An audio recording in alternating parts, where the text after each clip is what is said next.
Question दिलेला आहे बघा. डायग्राम गिवन आहे आपल्याला. सो क्वेश्चन लिहून घ्या, डायग्राम ड्रॉ करून घ्या, आपण सोल्युशन बघूया. बघा क्वेश्चन तुम्ही लिहिला आहे. आपण एकदा स्पेस डायग्राम ड्रॉ करून घेऊ सगळ्यात पहिले. ठीक आहे, सुरुवात करूया स्पेस डायग्रामपासून. लास्ट क्वेश्चन आहे हा तुमचा वेलॉसिटी डायग्रामसाठी. यानंतर आपण ॲक्सेलरेशन डायग्राम स्टार्ट करणार आहे. सो स्पेस डायग्राम ड्रॉ करायचं आहे बघा. आणि क्वेश्चनमध्ये तुम्हाला ज्या व्हॅल्यूज दिल्या आहेत ते बघून घ्या एकदा. The crank O A is 100 mm सांगितलं आहे long and rotate clockwise about O at 120 RPM. Crank कोणता आहे? ओ ए, जो 120 RPMवर क्लॉकवाईज रोटेट होतो आहे. आणि कनेक्टिंग रॉड आहे तुमचा A B which is 400 mm long. ठीक, चलो पुढे बघूया. मग आता ॲट पॉईंट सी पॉईंटवर एक at point C on A B 150 mm from A. So एक पॉईंट आहे सी जो 150 mm दूर आहे. ए पॉईंटपासून रॉड सी ई दिलेला आहे 350 mm long. Attach to this rod and C slides in a slot in a trunnion at D. The end is connected to the link E F सांगितलं आहे. 300 mm long सांगितलं आहे horizontally. So आपल्याला velocity एफची काढायची आहे, sliding C ईची velocity काढायची आणि अँग्युलर वेलॉसिटी काढायची सी ईसाठी. ठीक आहे, क्वेश्चनमध्ये जर तुम्ही व्यवस्थित बघितलं तुम्हाला दोन स्लायडर दिसत आहेत है ना, दोन पिस्टन दिसत असतील तुम्हाला क्लिअरली त्या ठिकाणी. मग आता याला सॉल्व कसं करायचं आहे बघा.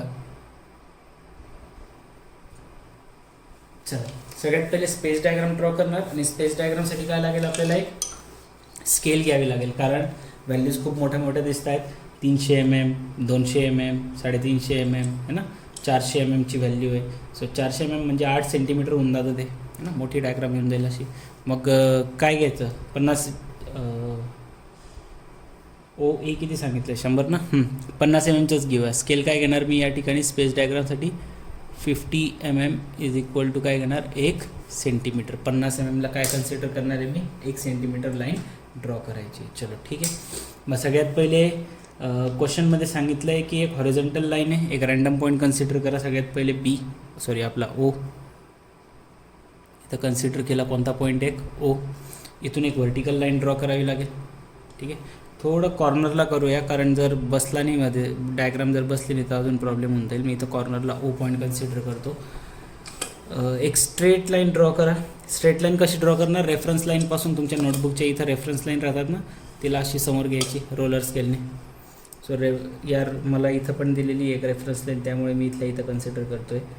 सो इथून एक पॉईंट घेतला, या पद्धतीने एक रेफरन्स लाईन घेतली आणि reference line dotted line draw करून घ्या, सेंटर लाईन टाईप. ही बेसिकली स्लायडरची लाईन असणार आहे की या लाईनवर स्लायडर स्लाईड होणार आहे. ठीक, चलो. आणि इथून एक हॉरिझॉन्टल लाईन बी ड्रॉ करायची आहे.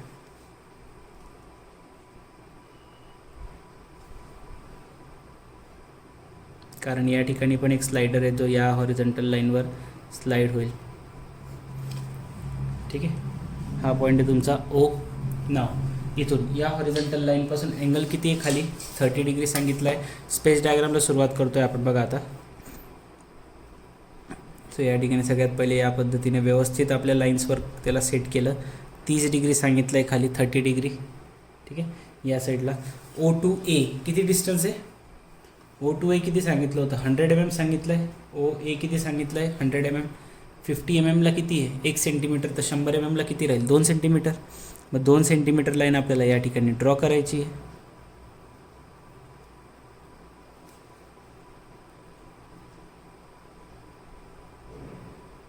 मी काय करतो, मी एक लाईन ड्रॉ करून घेतो इथून. मग याला मोजून घेऊ किती येते. 2 सेंटीमीटर. येस, इथून येईल. झालं 2 सेंटीमीटर. चेक करून घेऊ एकदा.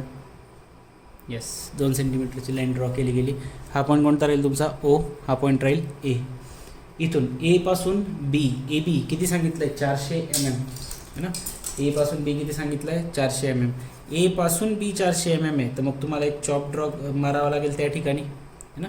किती एम एमचा? 400 mm. 50 mmला 1 सेंटीमीटर, तर 400ला किती? 8×5 = 40, म्हणजे 8 सेंटीमीटरची लाईन येईल.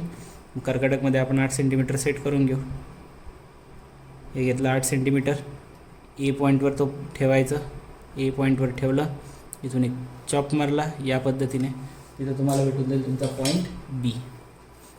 हा कोणता पॉईंट भेटला मग? बीसाठीचा. इथं एक काय असणार आहे तुमचा? आपला पिस्टन असणार आहे. ठीक आहे, बी पॉईंट भेटला. त्यानंतर बी पॉईंटपासून बघा, आता अजून एक काय सांगितलं होतं की ही जी लाईन आहे तुमची हॉरिझॉन्टल लाईन, या हॉरिझॉन्टल लाईनपासून 300 mm वर, या हॉरिझॉन्टल लाईनपासून 300 mm, 300 mm म्हणजे किती होईल आपलं? इथं 6 सेंटीमीटर होऊन जाईल. या हॉरिझॉन्टल लाईनपासून 6 सेंटीमीटर वर एक पॉईंट घ्या. इथं भेटला 6 सेंटीमीटरवर. मी एकदा परत क्रॉस चेक करून घेतो. येस, 6 सेंटीमीटरवर एक हॉरिझॉन्टल लाईन मारायची आपल्याला, कारण त्या हॉरिझॉन्टल लाईनच्या रेफरन्समध्ये तुम्हाला काय भेटणार आहे? पुढे तुमचा एफ पॉईंट भेटणार आहे. एफ पॉईंट किंवा तो जो सेकंड स्लायडर आहे, तो स्लायडर या पर्टिक्युलर पॉईंटवर ऑसिलेट होणार आहे. ठीक आहे, तर मग या ठिकाणी आपण एक हॉरिझॉन्टल लाईन घेणार आहे. Here we go with this. Yes,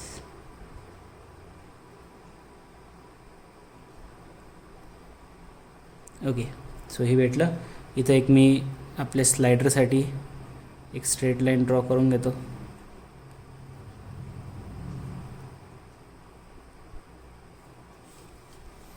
ठीक, ओके. पुढे इथून या स्लायडरपासून पुढे किती mm सांगितलं आहे? 200 mm वर एक पॉईंट घ्या.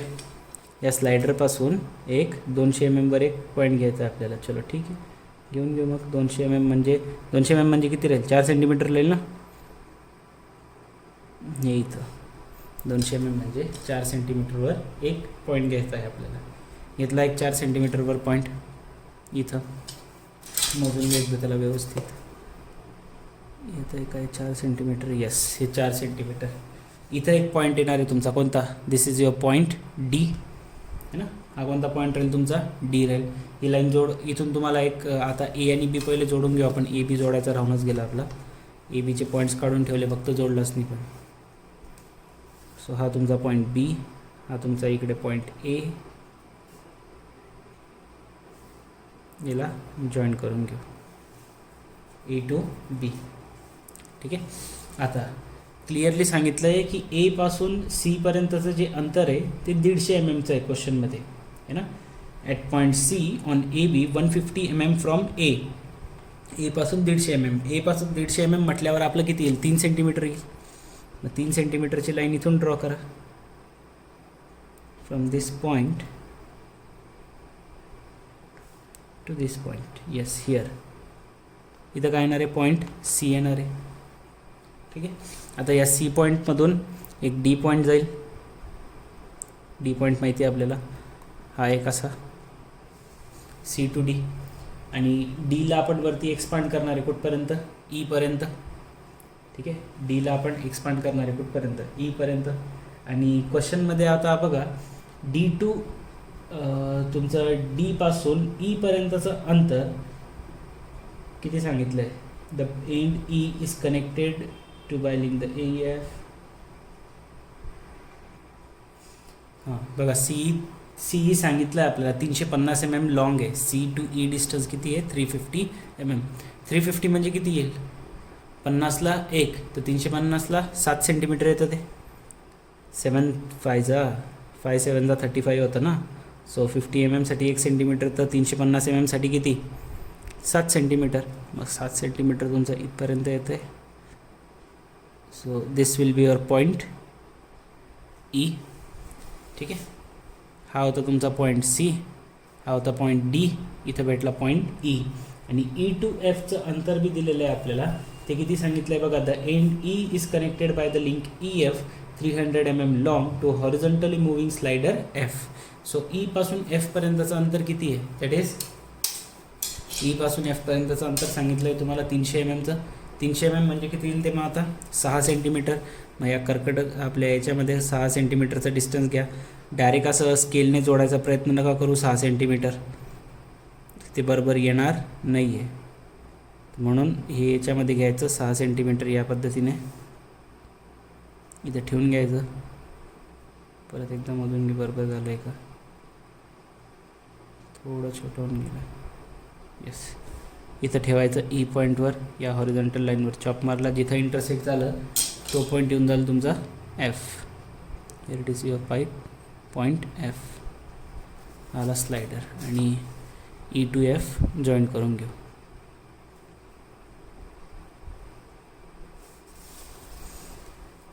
ठीक आहे, झाली तुमची ही स्पेस डायग्राम.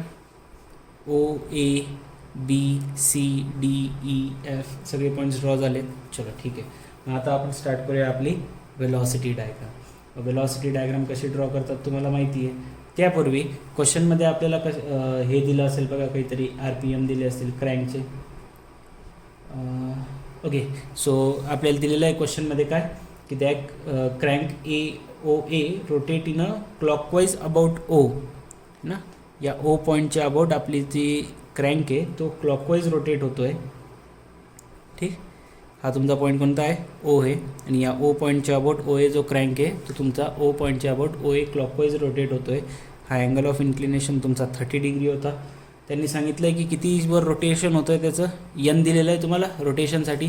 कोण रोटेट होतो आहे, A रोटेट होतो आहे. कोणाच्या रिस्पेक्टिव्ह, Oच्या.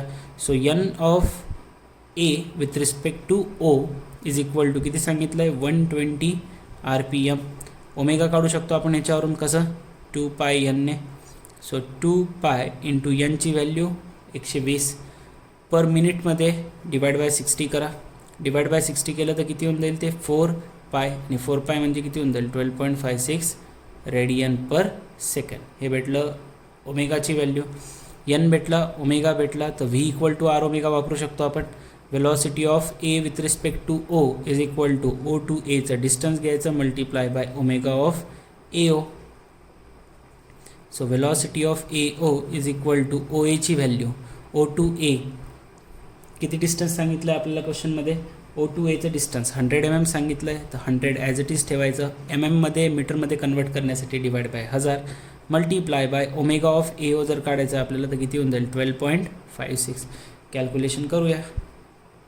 1/10 इंटू 12.56 किती आलं, 1.256 मीटर पर सेकंड. एवढी आपल्याला वेलॉसिटी भेटते. किती, 1.256 किंवा 1.26 कन्सिडर करून घ्या. ठीक, चलो आता आपली स्केल कशी घेतो आपण. स्केल घेण्यासाठी काय करतो, वेलॉसिटीला डिवाइड बाय 4. ठीक आहे, तुम्हाला जमत असेल तर तुम्ही व्हिडिओ इथं पॉज करून स्वतः पहिले ड्रॉ करत चला आणि बघत चला की तुम्ही बरोबर केलेलं आहे की नाही. आन्सर बघा नंतर शेवटी. ओके, स्केलसाठी काय करतो आपण, जी पण आपली वेलॉसिटी आलेली राहते त्याला 4ने डिवाइड करून ठेवतो. So 1.256 divide by 4. आन्सर येतो तुमचं 0.314. ठीक आहे, metre per second is equal to काय घेणार तुम्ही, 1 सेंटीमीटर. 4ने डिवाइड केलं म्हणजे तुमची पहिली OA ची लाईन किती सेंटीमीटरची येणार आहे, 4 सेंटीमीटरची येणार आहे. ठीक आहे, मग आता सुरुवात करूया. डायग्राम कुठून ड्रॉ करायची, कशी करायची बघा. आपली जी वेलॉसिटी डायग्राम येईल ती वेलॉसिटी डायग्राम अँटी क्लॉकवाईज चाललं आहे म्हटल्यावर ते वर जाईल. तर वेलॉसिटी डायग्राम आपली वरच्या साईडला जाणार आहे, म्हणून मी इथून सुरुवात करतो. लेट्स से हा पॉईंट घेतला मी O, इकडे एक पॉईंट कन्सिडर केला O. हे कशावरून समजतंय बघा. आता तुमचा क्रँक इकडे, A पॉईंट इथं आहे. कुठे चालला आहे क्रँक, वर चालला आहे म्हणजे याला परपेंडिक्युलर असा जाईल. सध्या वरती जावं लागेल ना, वरती जाणार आहे आणि तो पण परपेंडिक्युलर पाहिजे. तर वरती जाणारा परपेंडिक्युलर असा येईल. तर मग आपला क्रँक जो आहे तो कुठं जाईल, सध्या आपलं जे पॉईंट A ची डायरेक्शन आहे ती कुठं चालली आहे, वरच्या डायरेक्शनला.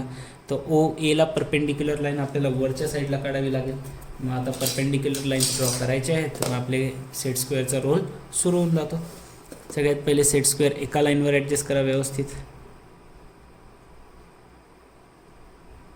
ओके, ॲडजस्ट केलं. या ठिकाणी हे इथं दाखवलं, एक खाली घेतलं, एक पॉईंट घेतला होता आपण O, त्याच्यावर ठेवलं आणि तिथून वरती लाईन.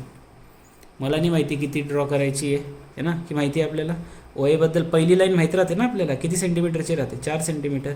सो 9 पासून तर मी ड्रॉ करून घेतली 5 पर्यंत. सो दिस इज युअर 4 सेंटीमीटरची लाईन O स्मॉल a. ठीक आहे, येईल तुमची लाईन अशी. ठीक आहे, पुढे A भेटलं. A2 काय काढणार पुढे, B. A2 कुठे जाणार, B कडे. ए टू बी ड्रॉ करायचं, याला परपेंडिक्युलर लाईन ड्रॉ करावी लागेल ए टू बीला. ठीक आहे ना, ए टू बीला परपेंडिक्युलर लाईन ड्रॉ करावी लागेल. चलो ठीक आहे, मग ए बीला परपेंडिक्युलर लाईन ड्रॉ करूया.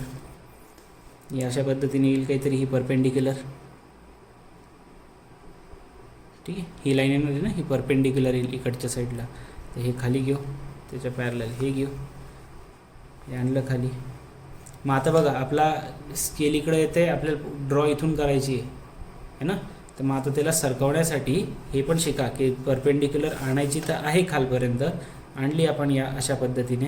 पण मग आता याला मी फिरवतोय, बघा कसं फिरवतोय, कारण हे परपेंडिक्युलर मला सोडायचं नाही. हे असंच येणार आहे, याला असं हळूच मागे फिरवलं. आता बघा माझा ओ पॉईंट कुठं आहे, माझा हे सेट स्क्वेअरचा भाग कुठं आला वरती, आणि माझा ए पॉईंट जो आहे तो खाली आहे. मी परत याला इकडच्या साईडला लावलं, जेणेकरून माझं ते सेट स्क्वेअर रॉंग नाही व्हायला पाहिजे. आणि मी याला परत इकडे घेऊन आलो, जेणेकरून मी त्याला वरती व्यवस्थित त्या पॉईंटवर जाऊनच सेट करेल. बघा भेटला इथं पॉईंट. ठीक आहे, याला परपेंडिक्युलर, आता ही परपेंडिक्युलर लाईन आहे ना कशाला, याला. तुम्ही एक अजून मेथड आहे त्याच्याने बी करू शकता. बघा हे मी असं ठेवलं होतं माझ्या नोटबुकवर है ना, म्हणून मला परपेंडिक्युलर इकडच्या साईडला भेटला. याला जर मी असं ठेवलं असतं तर,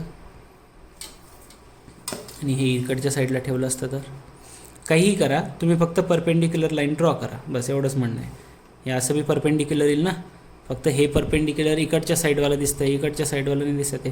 पण हे आणायला सोपं राहिलं असतं तुमच्यासाठी. हे बघा या पद्धतीने पटकन येऊन गेलं असतं ते. याला ओ एवरून मारून घेतलेलं आहे. मला नाही माहिती किती ड्रॉ करायची, पण मला हे माहिती आहे की जो बी पॉईंट आहे तो स्लायडरसाठीचा आहे. बी पॉईंट जो आहे तो आपला स्लायडरसाठीचा आहे, आणि स्लायडरची लाईन स्ट्रेट लाईन राहते. हे तुम्हाला मी पहिले पण सांगून बसलेलो की स्लायडरची लाईन कायम कशी असणार आहे, स्ट्रेट लाईनच असणार आहे, कारण स्लायडर तेवढ्याच लाईनमध्ये रेसिप्रोकेट होत राहतो. ठीक आहे, आणि ती स्लायडरची लाईन कुठून कुठपर्यंत आहे, ओ पासून बी पर्यंत आहे. तर मग आता आपण इकडून मागे घेणार ओ पासून इथं, आणि वरती एक लाईन ड्रॉ करणार. जिथं हे दोन पॉईंट इंटरसेक्ट झाले, हा पॉईंट काय भेटला तुम्हाला, तुमचा बी, स्लायडरचा पॉईंट भेटून गेला. ओ पासून बी, ओ पासून ए पर्यंत. हे काय देणार आहे तुम्हाला, वेलॉसिटी ऑफ ए. हा काय देणार आहे तुम्हाला, वेलॉसिटी ऑफ बी. ठीक, चलो ओ झालं, ए झालं, बी झालं. सी पॉईंट जो आहे, आता सी पॉईंट ए बीच्या मध्ये, सी पॉईंट ए बीच्या मध्ये. मग रेशोवाला कन्सेप्ट लावणार आपण. रेशोवाला कन्सेप्ट काय सांगतो की A upon C divide by A upon B is equal to A C upon A B. ठीक आहे, ए सीची व्हॅल्यू, ए टू सीचं अंतर किती सांगितलं होतं, 150 mm सांगितलं होतं. आणि ए टू बीचं अंतर, ए टू बी मला वाटतं 400 mm आहे. हां, एकदा चेक करून घ्या आपण. ए टू बीचं अंतर किती सांगितलं आहे, ओके 400 mm आहे. So 150 divide by 400. A to सीचं अंतर आपल्याला माहीत पडू शकतं, नाही ए टू सी माहीत नाही आपल्याला, ते काढायचं आहे. आणि ए टू बीचं अंतर तर आपल्याला माहीत पडू शकतं ना इथून मेजर करून. सो ए टू बीचं अंतर मी इथून मोजणार. जवळपास माझं ते अंतर येतं आहे, समजा 2 सेंटीमीटरचं अंतर येतं आहे ते ए टू बीचं. मग हे ड्रॉ लिहून घेतलं इथं 2. क्रॉस मल्टिप्लिकेशन करा, 150 divide by 400 into 2. 150 divide by 400 multiply by 2 किती आलं, 0.75. ए सीचं अंतर किती भेटलं, length of vector A C किती भेटलं, 0.75.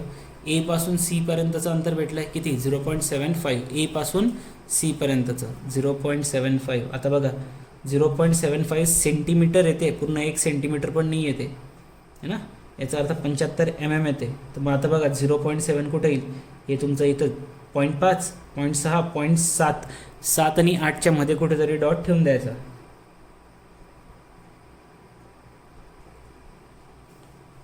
ठीक आहे, इथं ठेवला मी 7 आणि 8च्या मध्ये, 7 mm आणि 8 mmच्या मध्ये. ठीक, चलो तर मग आता 0.75 सेंटीमीटर झालं आहे. ठीक, तर मग आता 0.75 सेंटीमीटर इथं कोणता पॉईंट भेटला तुम्हाला, हा दिस इज युअर पॉईंट सी. हा कोणता पॉईंट आहे, पॉईंट सी आहे. पुढे आता पॉईंट सी भेटल्यानंतर सी पासून पुढे कोणती लाईन ड्रॉ करणार तुम्ही, ईची लाईन ड्रॉ करणार. ठीक आहे, एक मिनिट माझ्याकडून एक गडबड होऊन गेली. गडबड ही झाली की मी ए ओवर तो सी पॉईंट दाखवून दिला. सी पॉईंट ॲक्च्युली आहे कोणावर? ए बीवर आहे ना. सी पॉईंट ॲक्च्युली आहे कोणावर? ए टू बीवर आहे. तर मग आपण ए टू बीचं डिस्टन्स, ओके सगळं व्यवस्थित झालं, फक्त एक पॉईंट देताना मी चुकून टाकलं. तर या ठिकाणी 0.75 हे आलं तुमचं 5 हे 6 हे 7 हे 8 इथं येईल काहीतरी. ठीक आहे, हा पॉईंट कोणता भेटला तुम्हाला? पॉईंट सी भेटून गेला. ठीक आहे, चलो हा पॉईंट ए, हा पॉईंट सी, हा पॉईंट बी भेटला. सी पासून पुढे कोणता आहे? ईपर्यंत आहे. C2 ईपर्यंत जायचं आता आपल्याला. C2 ईला परपेंडिक्युलर लाईन ड्रॉ करूया. मग याच्यावर हे सेट स्क्वेअरचा एक भाग ठेवला, याच्यावर दुसरा लावला.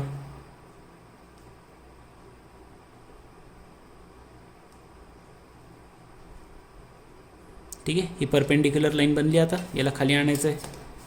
आणू मग खाली असं.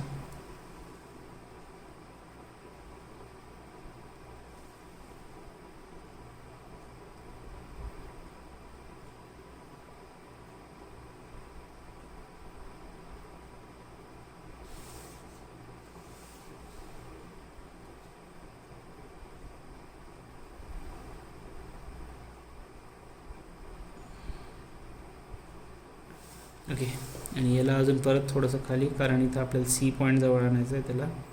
ओके, सो आता हे बघा सी पॉईंटवर तर येऊन गेलं, पण मला हे नाही माहिती की सी पॉईंटपासून ते खाली जाणार आहे की वर जाणार आहे. मग मी हलक्या हाताने पेन्सिलने लाईन ड्रॉ करून घेतो इथं. ठीक आहे, या ठिकाणी मी एक हलक्या हाताने लाईन ड्रॉ करून घेतलेली, तुम्हाला भली दिसत नसेल पण मी ड्रॉ केलेली आहे.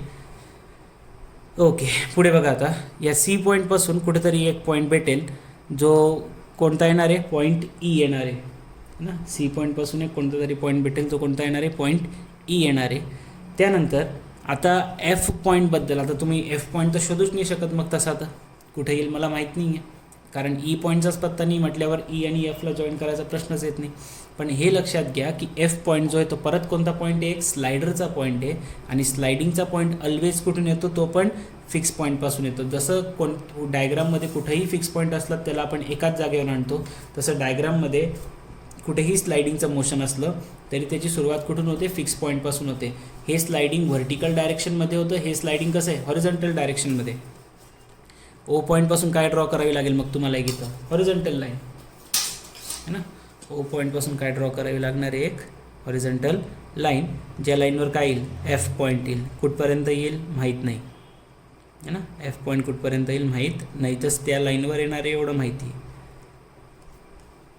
ठीक आहे, इथं ये कोणत्या तरी ह्या लाईनवर कुठेतरी एफ पॉईंट येईल.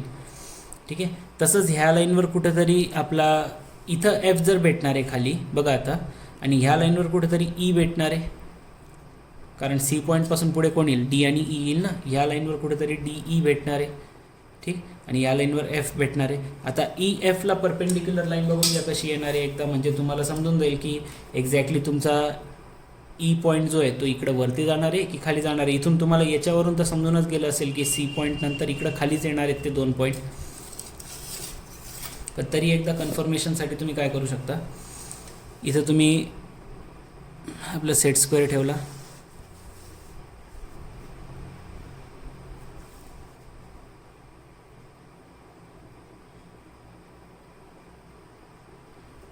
दुसरा आणला, इथं लावला.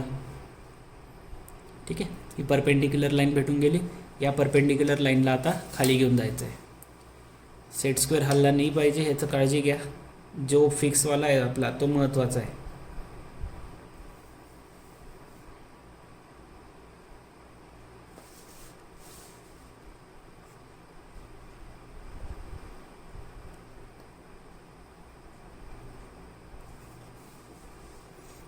माझ्या ह्याच्यात बी बसत नाही आहे. दिसतंय का तुम्हाला? बघा आता इथून दिसतंय मला की एफ पॉईंट जर ह्या लाईनवर कुठं पण आला, एफ पॉईंट जर ह्या लाईनवर कुठं पण आला तर माझा परपेंडिक्युलर जो बसणार आहे कोणाला? ई एफला, तो असं काहीतरी येणार आहे है ना.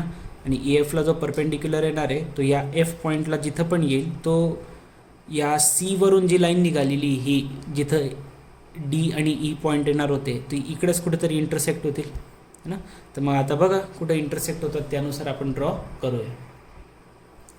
बघा आता हे तर समजून गेलं आहे आपल्याला की एफ पॉईंट इकडे येणार आहे, या लाईनवर सी पॉईंट नंतर डी आणि ई पॉईंट या ठिकाणी येणार आहे. आणि क्वेश्चनमध्ये तुम्हाला अजून एक पॉईंट जो दिला होता की या ठिकाणी ट्रनियन आहे, त्या ट्रनियनचं काम काय राहतं की ट्रनियन त्याला फिक्स ठेवणार आहे ना, तो एवढं स्लाईड होतील त्या रॉडला, इथल्या इथंच फिरणार आहे. तर मग तुम्हाला डी पॉईंट मेन्शन करण्यासाठी काय करावं लागेल, व्यवस्थित ऐका. म्हणून मी सांगितलं होतं की असे क्वेश्चन तुम्हाला एक्झाममध्ये येणार नाही, पण काही सांगता येत नाही. इन वर्स्ट केससाठी आपण प्रिपेअर करतो आहे की जर DCE एक ट्रनियनमध्ये फिक्स आहे तो तो ती जी लिंक आहे ती तिथंच राहील, त्याचं काही मोशन होणार नाही आहे. म्हणून ती व्हेलॉसिटी डायग्राममध्ये पण तशीच ड्रॉ करावी लागते. मग आता तशीच ड्रॉ करायची म्हटल्यावर काय होईल की ही CE लाईन अशी जी अशी पॅरलल इथं उचलून आणायची आणि इथं आणायची आणि ओ पॉईंटपासून ती एक लाईन ड्रॉ करायची. जिथं ती ह्या लाईनला इंटरसेक्ट करेल तिथं तुमचा तो डी पॉईंट भेटून जाईल तुम्हाला. मग आता बघा याला इथून आपण उचलून आणू असं रोलर स्केलने, आणि आपली रोलर स्केल भरपूर वरती येते. मग आपण रोलर स्केलला याचं सहाय्य घेऊ. ओके, सो इथून परत मी खाली आणलं. ओके, ओ पॉईंट पासून जी लाईन भेटली मला ती इथं इंटरसेक्ट करणारे या हॉरिझॉन्टल लाईनला जी मी ड्रॉ केली होती.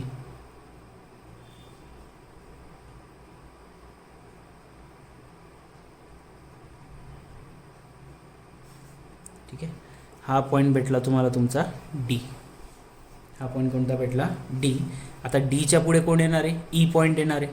मग आता डी, ई आणि सी एकच लिंक आहे, परत रेशोवाला कन्सेप्ट लागेल. मग C to D divide by C to E is equal to CD divide by CE, या पद्धतीने येईल. मग आता बघा C to Dचं अंतर किती होतं आपल्याला क्वेश्चनमध्ये गिवन आहे. C to Dचं अंतर, ओके, सो C to Dचं अंतर क्वेश्चनमध्ये किती दिलं होतं रे, पुढे गेलो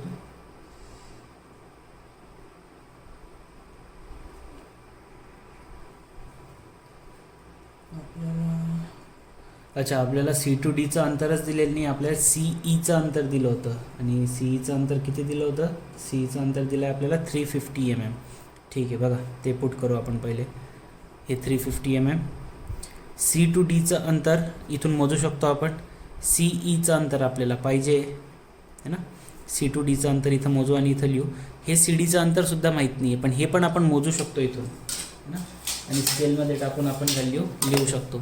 आपल्याला CDची व्हॅल्यू काढण्यासाठी बाकीच्या जास्त व्हॅल्यूज दिलेल्या होत्या. तर हे जर अंतर मोजलं तर हे जवळपास 5 सेंटीमीटरचं अंतर येतं आहे. बघा 5 सेंटीमीटर म्हणजे किती होऊन जाईल, ते 250 mm येईल. कारण 1 सेंटीमीटरला किती आहे 50 mm, तर 5 सेंटीमीटरला 250 mm येईल. सो इथं मी लिहिलं 250 डिवाइड बाय 350. CDचं अंतर हे पण मोजायचं आहे. C to D मोजून घेऊया, हे किती आहे. C to Dचं अंतर ॲप्रॉक्सिमेटली येतं आहे तुमचं 9 mm येतं आहे, 9 mm. ठीक आहे, हे आलं 9 mm मध्ये. बरं आहे, हे 9 mm मध्ये, एवढं लक्षात घ्या. याला जर कॅन्सल आउट केलं आणि याचं कॅल्क्युलेशन केलं 25 किती येईल ते, 25 डिवाइड बाय 35 किती येईल ते, 25 डिवाइड बाय 35 0.7142. ते इकडे येताना डिवाइड होऊन जातील. किती येतं इथे 0.7142 is equal to 9/CE. So CE is equal to येऊन जाईल 9/0.7142. सो 9/0.7142 केलं, 9/0.7142 हे डिवाइड केल्यानंतर उत्तर येतं आहे तुमचं C to Eचं उत्तर आलं 12.60. हे कशात आलं आहे, mm मध्ये. 12.60 हे कशात भेटलं पण, mm मध्ये. कारण 9 mm होतं ना, 9 mm होतं म्हणून हे 12.6 mm. 12 mm म्हणजे किती राहतं, 1.2 सेंटीमीटर. मग इथून D पॉईंटपासून आपण कुठून C to Eचं अंतर भेटलं आहे आपल्याला. C to Eचं अंतर किती आहे, 12 mm आहे, म्हणजे 1.2 सेंटीमीटरचं आहे. सो हे इथपर्यंत 1, हे 2 आणि हे इथं भेटलं तुम्हाला पॉईंट E. हा इथं कुठेतरी भेटतो आहे पॉईंट E. असंच ते एकदम बारीक डायग्राम बनतात, त्याच्यामुळे ती जास्त त्रासदायक बनून जातं ते. आता ई पॉईंट भेटला, ई पॉईंट नंतर काय पाहिजे तुम्हाला, एफ पॉईंट पाहिजे. तर ई पॉईंटच्या पुढे काय ड्रॉ करणार आता, एफ पॉईंटसाठी ई टू एफला परपेंडिक्युलर लाईन ड्रॉ करावी लागेल आपल्याला. ई टू एफला परपेंडिक्युलर लाईन ड्रॉ करूया. चला मग पटकन. आता याच्यावर आपला सेट स्क्वेअरचा एक पार्ट ठेवला, ठीक आहे. इकडे एक लावला, ते व्यवस्थित लागत बी नाही, आता याच्यावरच ठेवून घ्या. कारण सेट स्क्वेअर व्यवस्थित नाही बसलं की ते हलून जातं, आणि ते हललं की आपल्या इथे खाली सगळे व्हॅल्यूज चुकायला लागतील. मग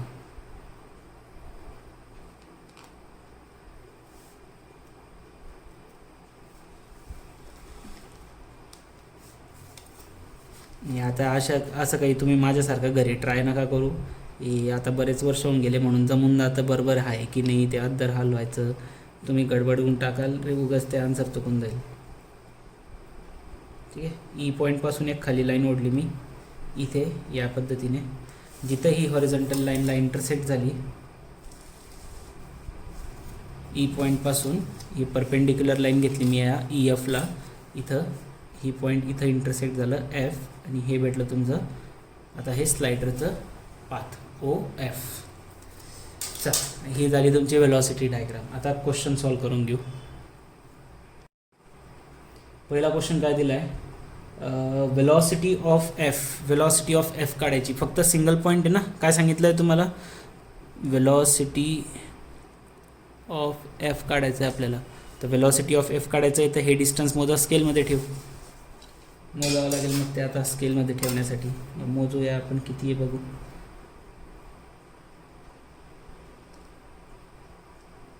एक 1.4 आहे, 1.4 सेंटीमीटर आहे. So length of O F किती भेटतं आहे, 4 सेंटीमीटर आहे. आणि आपल्याकडे स्केल काय, 1 सेंटीमीटरला किती घेणार आहे आपण, 0.314 मीटर पर सेकंद. तर 4 सेंटीमीटरला किती, क्रॉस मल्टिप्लिकेशन करा. क्रॉस मल्टिप्लिकेशन केल्यावर आन्सर किती भेटणार आहे आपल्याला, let's say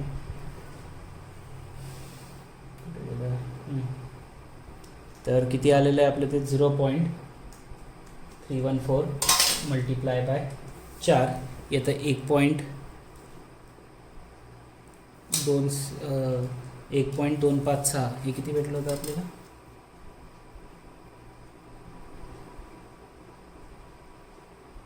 length of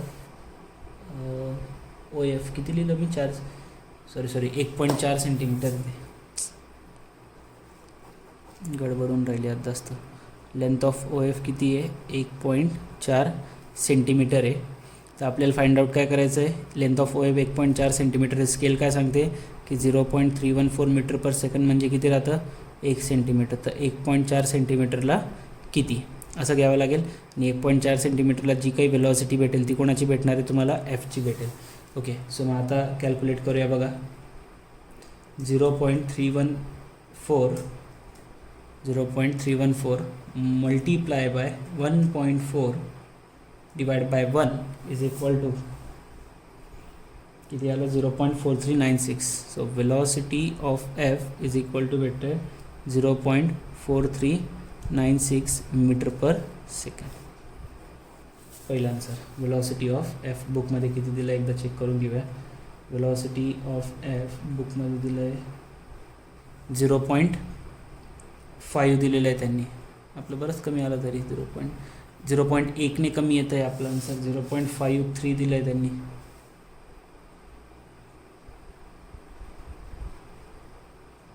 diagram तुम्ही थोडीशी मोठी काढा म्हणजे आन्सर करेक्ट येईल. जरा जास्तच छोटी होऊन गेली माझी स्केलनुसार. तुम्ही जर आता मॅक्सिमम ड्रॉ केली असेल तर परत एकदा प्रॅक्टिससाठी म्हणून तुम्ही करू शकतात की ही स्केल जरा मोठी घ्या, जेणेकरून या डायग्राम मोठी बनेल. आणि डायग्राम मोठी बनली तर कॅल्क्युलेशन प्रॉपर येतील. असं नाही की हे रॉंग आहे, 0.5 आन्सर दिलं आहे त्यांनी, आपलं 0.43 आलं आहे. हे पण आन्सर चालेल, पण तेवढं ॲक्युरेट नाही आहे तरी पण. ठीक आहे. नेक्स्ट विचारलं होतं वेलॉसिटी ऑफ स्लायडिंग CE. ठीक आहे, CEची वेलॉसिटी ऑफ स्लायडिंग विचारली आहे. So velocity of sliding C ईची काढायची आहे, तर सी ईसाठी आपल्याला काय लागणार आहे, मी तुम्हाला जसं सांगितलं की सी ई एका ट्रनियनमध्ये फिक्स्ड आहे, ते फक्त इथपर्यंत इतकंच मूव्ह होऊ शकतात, आणि ते कोण दाखवेल त्याची वेलॉसिटी, ओडी दाखवू शकतं, कारण ई पॉईंट तर आपण साईडला घेऊन घेतला आहे, ओडी दाखवू शकतं. मग ओडी वेक्टर ओडी किती आहे बघा, वेक्टर ओ टू डीचं डिस्टन्स किती आहे, ओडी मी जॉईन केला होता पहिलेच, जवळपास वेक्टर ओ डीचं अंतर येतं आहे 3.4 centimetre. So here vector O डीचं अंतर किती येतं आहे 3.4 सेंटीमीटर. स्केलमध्ये ठेवू, 0.314 मीटर पर सेकंडला आपण घेतलं आहे 1 सेंटीमीटर, तर 3.4 सेंटीमीटरला किती मल्टिप्लाय करूया. मल्टिप्लाय जर केलं तर उत्तर येतं आहे आपलं 0.314 मल्टिप्लाय बाय 3.4, 1.06. ठीक आहे, आपलं उत्तर येतं आहे 1.06. तर तुमचं वेलॉसिटी ऑफ सी ई येतं आहे 1.06 मीटर पर सेकंड, आणि बुकमध्ये दिलं आहे 1.08, तर ऑलमोस्ट करेक्टच आहे. ठीक आहे, आता तुम्हाला वाटत असेल की हे रॉंग आलं, हे म्हणजे रॉंग इन द सेन्स याच्यामध्ये थोडा फरक जास्त आला, याच्यामध्ये फरक थोडा कमी आला, तर ते तेवढं फार चालतच राहतं, कारण ते वेलॉसिटी डायग्राम आहे, स्केलवर सगळा खेळ राहतो त्याचा. नाव the last question is the angular velocity of C E पण विचारलं आहे. Angular velocity of C E कसं काढणार, omega of C E, C ईची अँग्युलर वेलॉसिटी पाहिजे, असं या पद्धतीने रोटेट होतं आहे ना ते, त्याची अँग्युलर वेलॉसिटी काढण्यासाठी पहिले काय लागेल, त्याची लिनियर वेलॉसिटी लागेल. लिनियर वेलॉसिटी कशी काढतो आपण, काय प्रोसेस आहे आपल्याकडे ती फॉलो करूया. Angular velocity of C E कशी काढणार, सी इंटू ईचं distance multiply by linear velocity of C E. C to ईचं डिस्टन्स किती दिलं होतं आपल्याला, मला वाटतं 350 mm सांगितलं आहे ना, 350 mm दिलेलं आहे, आणि एम एमचं कन्वर्जन मीटरमध्ये करण्यासाठी 1000ने डिवाइड करावं लागेल, multiply by velocity of C E काढावं लागेल. सगळ्यात पहिले त्याच्यासाठी सी टू ईचं डिस्टन्स मोजावं लागेल या डायग्राममध्ये, जे की येतं आहे समजा जवळपास 1.3 सेंटीमीटर येतं आहे ते. So length of C E काय येतं आहे 1.3 सेंटीमीटर. स्केलमध्ये ठेवूया, 0.314 मीटर पर सेकंडला आपण किती घेतलं आहे 1 सेंटीमीटर, तर 1.3साठी किती, परत एकदा चेक करून घेऊ, 1.3च येतं आहे का, मला एक तर गडबड जास्त होते आज.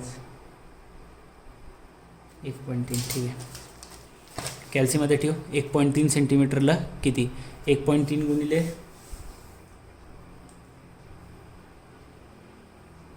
1.3 मल्टिप्लाय बाय 0.314, उत्तर येतं आहे 0.408, आणि बुकमध्ये आपल्याला दिलं आहे वेलॉसिटी ऑफ सी ई 0.44 दिलं आहे त्यांनी, तर ऑलमोस्ट करेक्टच आहे ना. 0.44 इतका काही फरक नाही आहे, 0.4चा फरक येतो आहे जास्तीत जास्त. दोघांना मल्टिप्लाय केलं तर इथून काय भेटून जाईल, ओमेगा ऑफ सी ई भेटेल, आणि हेच आपल्याला पाहिजे. So multiply by 350 divide by 1000, 0.14.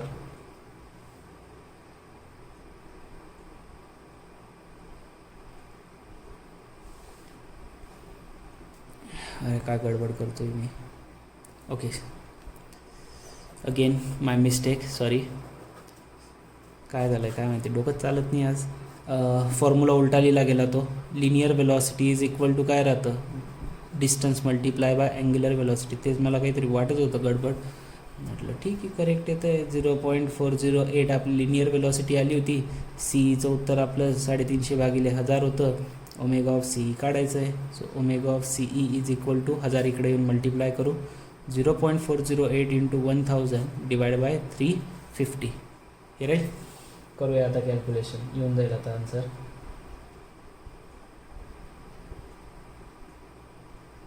Calculation केलं तर किती येतं आहे बघा, 0.408 मल्टिप्लाय बाय 1000 डिवाइड बाय 350, 1.16 येतं आहे. ठीक आहे, omega of C is equal to 1.16. 1.16 omega आहे म्हटल्यावर रेडियन पर सेकंड, आणि बुकमध्ये आन्सर दिला आहे आपल्याला 1.26. तर 0.1चा फरक पडतो आहे आणि तेवढा व्हॅलिड राहतो. ठीक आहे. तर या ठिकाणी हा तुमचा क्वेश्चन संपला आणि या क्वेश्चनसोबतच तुमचे वेलॉसिटी डायग्रामवाले क्वेश्चन झाले. ठीक. परत एकदा बघू शकता तुम्ही सगळे लेक्चर, जेणेकरून तुमचे सगळे डाऊट क्लिअर होऊन जातील. नेक्स्ट लेक्चरमध्ये आपण ॲक्सेलरेशन डायग्राम स्टार्ट करणार आहे, आणि ॲक्सेलरेशन डायग्राम ड्रॉ करायची असेल तर आपल्याला वेलॉसिटी डायग्राम ड्रॉ करावीच लागते. तर तसं पण तुमचं ॲक्सेलरेशन डायग्रामचे आपण 2 क्वेश्चन जे घेऊ, 2-3 क्वेश्चन, त्याच्यामध्ये तुमचे हे सगळे वेलॉसिटी डायग्राम परत रिपीट होईलच. तर आजचं लेक्चर आपण इथंच थांबूया, बाकी आपण नेक्स्ट लेक्चरमध्ये बघू.